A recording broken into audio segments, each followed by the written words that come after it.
वहां पर सीमा हैदर, विकास की चाबी, सीमा भाभी, बस यही चल रहा है। एक बारूद का ढेर है, ये स्ट्रीम चैनल नहीं है, एक बारूद का ढेर है जो चिंगारी लगा लगा के भारत की स्टेटों में आगे लगा रहे हैं। ऐसे ऐसे मैं नमूने भी देखे जो कह रहे हैं सीमा हैदर को हम एमपी लड़ाएंगे, यानी एक दुश्मन देश वायरल हो रहे हैं। एक दुश्मन देश की गद्दार औरत जो इलीगल तरीके से आई है। हमारे भारत के इतने बुरे दिन आ गए हैं कि एक 5 ही फेल बुलबुल जो है यहाँ पर आकर एमपी का इलेक्शन लड़ेगी, तो ये तुम्हारे मुंह पर हमारे मुंह पर जन्नाटेदार तमाचा है कि एक दूसरी तरफ आप नूह देखे, जहां नूह में दंगे वहां पर कहा कि मिनी पाकिस्तान बना रहे थे, जिहादियों को भगाएंगे, पाकिस्तान भगाएंगे, तो समझ में नहीं आ रहा भाई कौन सा पाकिस्तान है। वहां पाकिस्तान से एक ठरकी, एक आवारा औरत इलीगल तरीके से अपने 4 बच्चों को लेकर आ जाती है और 5वां चूसा वाम सचिन के कंडीशन में वो उसको अडॉप्ट कर लेते और स्ट्रीम चैनल खुश हो रहा है, तालियां बजा रहा है और ऐसा दिख रहा था। मतलब एक तरफ तो पाकिस्तान हमारा दुश्मन है, पाकिस्तान से गर्म हवाओं का हमला, पाकिस्तान से टिड्डी दल का हमला, ये मेन स्ट्रीम चैनल चला रहा है लगातार 4 साल से। पाकिस्तान हमारी महंगाई का जिम्मेदार, पाकिस्तान ने पानी छोड़ दिया तो बाढ़ आ गई, यानी हर चीज का जिम्मेदार जहां पाकिस्तान था। जो भी है इनका सूरज जो है वो भारतीय जनता पार्टी और आरएसएस की गुफाओं में निकल के वहीं पे गुरूब होता है। ये लोग सत्ता के इतने लोभी, इनको नजर नहीं आ रहा कि 140 करोड़ लोगों की जिंदगी का सवाल है। इनको नजर नहीं आ रहा कि दलितों की जिंदगी का, उनके अस्तित्व का सवाल है। कभी किसी दलित को मारा है, कभी किसी ईसाई को मारा है, आदिवासी पे मुत्तन शुक्ला जैसे आदिवासी पे मूत रहे हैं और कह रहे हैं कि हाँ हम आदिवासियों पे ऐसे ही मूतते रहेंगे। तो ये तो एक जुल्म की इंतहा है। एक तरफ डंका बज रहा है, मोदी जी आप अपना डंका बजा रहे हैं, दूसरी तरफ यहाँ पे भारत पे आप ही के लोग, आप ही के पार्टी के लोग यहाँ पर हमारे भारत की लंका लगा रहे हैं। कैसे देख रहे हैं? क्या वही सवाल होगा कि 20,000 करोड़ किसके हैं? अडानी और मोदी के क्या संबंध हैं? देखिए, सबसे पहले तो मैं सैल्यूट करूंगी अपनी सुप्रीम कोर्ट को कि हाँ एक भरोसा बना के रखा। जब भारत की 140 करोड़ जनता सुप्रीम कोर्ट से, हाई कोर्ट से और यहाँ की जुडिशरी से अपना यकीन खत्म कर रही थी, तो उस वक्त एक अंधेरे में उम्मीद का चिराग जला जब राहुल गांधी की सदस्यता वापस मिली। आप इसको एक मेंबर ऑफ पार्लियामेंट की सदस्यता वापस मत समझे, आप ही समझे कि यहाँ पर अपोजिशन जिंदा हुई है। अपोजिशन को कुचलने की तैयारी थी, अपोजिशन को खत्म कर दिया गया था और भारतीय जनता पार्टी जिस तरह back to back Rahul Gandhi को, कांग्रेस को टारगेट कर रही थी, तो उनको लगता था कि हमारा जो टक्कर है वो सिर्फ कांग्रेस से, अगर हम कांग्रेस को ही खत्म कर देंगे तो हम पूरे भारत के इतिहास से यहाँ पे हम इसको एक तरह से अपोजिशन को हम सुला देंगे, मौत दे देंगे। लेकिन राहुल गांधी की वापसी बताती है कि हड़बड़ाहट आ गई और अब फिर सवाल गूंजेगा कि 20 करोड़ किसके थे। अब तो 20,000 करोड़ किसके, तो अब तो एक सवाल और गूंजेगा कि मणिपुर पर जवाब दें कि वो जो बेटियां लूटी थी उनके खिलाफ क्या कार्रवाई करी।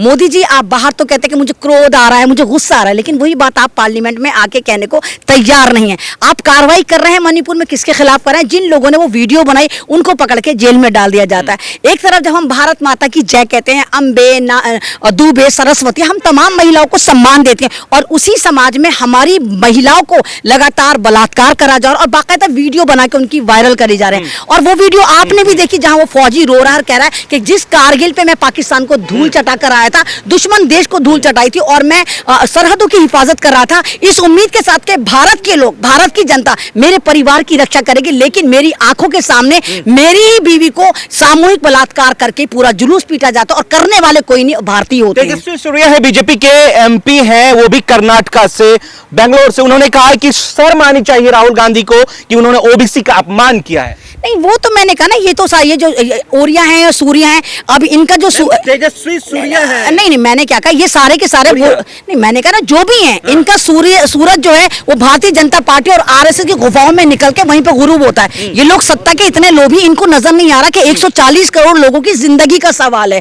इनको नजर नहीं आ रहा कि दलितों की जिंदगी का, उनके अस्तित्व का सवाल है। इनको नजर नहीं आ रहा वो कुकीज ग्रुप जो ईसाई है, हजारों की तादाद में उनको मार दिया गया। यहाँ पर ईसाइयों के अस्तित्व का सवाल है, यहाँ पर मुसलमानों के अस्तित्व का सवाल है, यहाँ किसानों के अस्तित्व का सवाल है, यहाँ पर एक आजादी का सवाल है, क्योंकि भारत का इतिहास। ये तो सवाल उठ रहा है, मेन स्ट्रीम मीडिया दिखा नहीं रही है। राहुल गांधी जब वापस लोकसभा गए तो ये सवाल है ना, मोदी नहीं तो कौन? देखिए, 4 साल पहले आप ही का चैनल था, जब एनआरसी थी, तो मैंने बहुत ज्यादा मेरी स्पीचेस वायरल हो रही, तब मैंने आपके चैनल से, आपके चैनल बड़ी मेरी वीडियो वायरल, मैंने तब भी ये कहा था कि हम लोग जो हम भारतीय हैं वो हम 33% के पीछे क्यों जा रहे हैं, यानी भारतीय जनता पार्टी के साथ मात्र 31 से 33% वोट है। हम उन लोगों को क्यों नहीं ढूंढते जो 67 से लेके 68% है, हम उनको एक करते हैं। और अब देखिए कि आज हमारा जो भारत है उस कंडीशन में आ गया कि एक अलायंस बन गया जहां तमाम अपोजिशन इंडिया के नाम से इस तरह करके इंडिया जो उन्होंने अपना बनाया।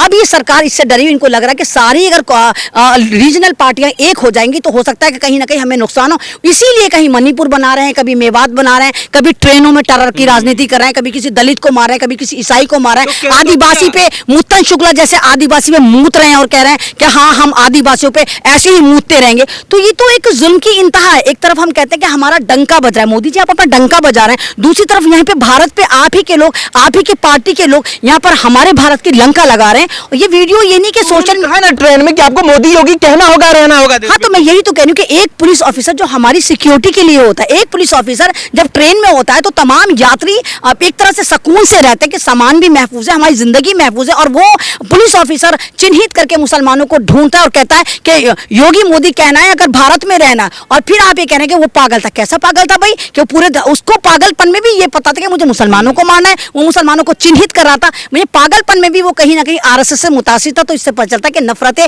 इस हद तक पहुंच गई हैं कि भारत में कोई भी कम्युनिटी सेफ नहीं है। आप तो काफी लंबे वक्त से जो है अपनी बात रख रही हैं और लोगों को इन्फ्लुएंस कर रही हैं, लेकिन सवाल यह है कि आखिर मेन स्ट्रीम मीडिया सीमा हैदर पे ही क्यों अटकी पड़ी है? आखिर वो मुद्दे जो सरोकार होनी चाहिए लोगों से, उस पर क्यों नहीं बात करती? नहीं, देखिए कि ये तमाम मीडिया सीमा हैदर को ऐसे दिखा रहा था कि विकास की चाबी सीमा भाभी, और मतलब पूरा ऐसा दिखा रहा था, मतलब एक तरफ तो पाकिस्तान हमारा दुश्मन है, पाकिस्तान से गर्म हवाओं का हमला, पाकिस्तान से टिड्डी दल का हमला, ये मेन स्ट्रीम चैनल चला रहा है लगातार 4 साल से। पाकिस्तान हमारी महंगाई का जिम्मेदार, पाकिस्तान ने पानी छोड़ दिया तो बाढ़ आ गई, यानी हर चीज का जिम्मेदार जहां पाकिस्तान था वहां पाकिस्तान से एक ठरकी, एक आवारा औरत इलीगल तरीके से अपने 4 बच्चों को लेकर आ जाती है और 5वां चूसा वाम सचिन के कंडीशन में वो उसको अडॉप्ट कर लेते, और स्ट्रीम चैनल खुश हो रहा है, तालियां बजा रहा है। और दूसरी तरफ आप नूह देखे, जहां नूह में दंगे वहां पर कहा कि मिनी पाकिस्तान बना रहे थे, जिहादियों को भगाएंगे, पाकिस्तान भगाएंगे। तो समझ में नहीं आ रहा भाई कौन सा पाकिस्तान है? विकास मंत्री स्मृति ईरानी और उस राज में जो है सीमा हैदर एंट्री ली है। नहीं, तो वो महिला विकास मंत्री नहीं है, उनको बेशक मंत्रालय दिए गए, लेकिन उनके पास जो मेन मंत्रालय है जो हिडन में जो भारतीय जनता पार्टी ने दे रखा वो है कि राहुल गांधी पे आपको चीखना है, आपको, क्योंकि सास भी कभी बहुती का स्टेज हर जगह लगाना है, चाहे पार्लियामेंट हो चाहे कहीं पे भी हो। वो सिर्फ राहुल गांधी पे ही मुंह खोलती है, वहीं पर जबड़े खोल के शेरनी बन जाती है, अदरवाइज वो नहीं बोलती।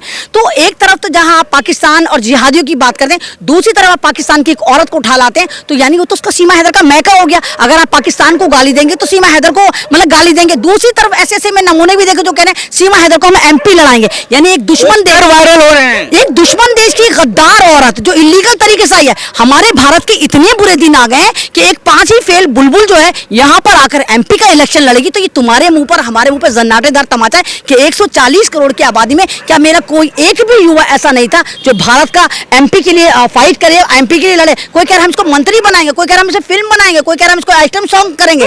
तो ये लगता है कि साइन कर लिया, बाकायदा मूवी में साइन किया गया। ये चीजें हमारे लिए सोचने की बात है कि जिस स्ट्रीम चैनल पे आपकी बात होनी चाहिए, जनता की बात होनी चाहिए, मुद्दों की बात होनी चाहिए, विकास की बात होनी चाहिए, संविधान की बात होनी चाहिए, वहां पर सीमा हैदर, विकास की चाबी, सीमा भाभी, बस यही चल रहा है। तो ये पता चलता है कि कहीं ना कहीं ये लोग जो हैं ये एक बारूद का ढेर है, ये स्ट्रीम चैनल नहीं, ये एक बारूद का ढेर है जो चिंगारी लगा लगा के भारत के स्टेटों में आगे लगा रहे हैं। चलिए, बहुत बहुत शुक्रिया। देखिए जिस तरीके से पूरे देश में मुस्लिम महिला एमएन रिजवी साहिबा हैं, पूरा जो है उन्होंने इन्फ्लुएंस कर रखा है। शायद इसीलिए लोग जो है कई तरह के सोशल मीडिया पे इनके बारे में कई तरह के लिख भी रहे हैं कई तरीके से। तो समझना चाहिए इंसान को। दरअसल अगर ये वीडियो सोशल मीडिया पे आप देख रहे हैं, इनकी बातों से आप कहां तक सहमत हैं, कमेंट कर अपनी प्रतिक्रिया जरूर दीजिएगा। शुक्रिया।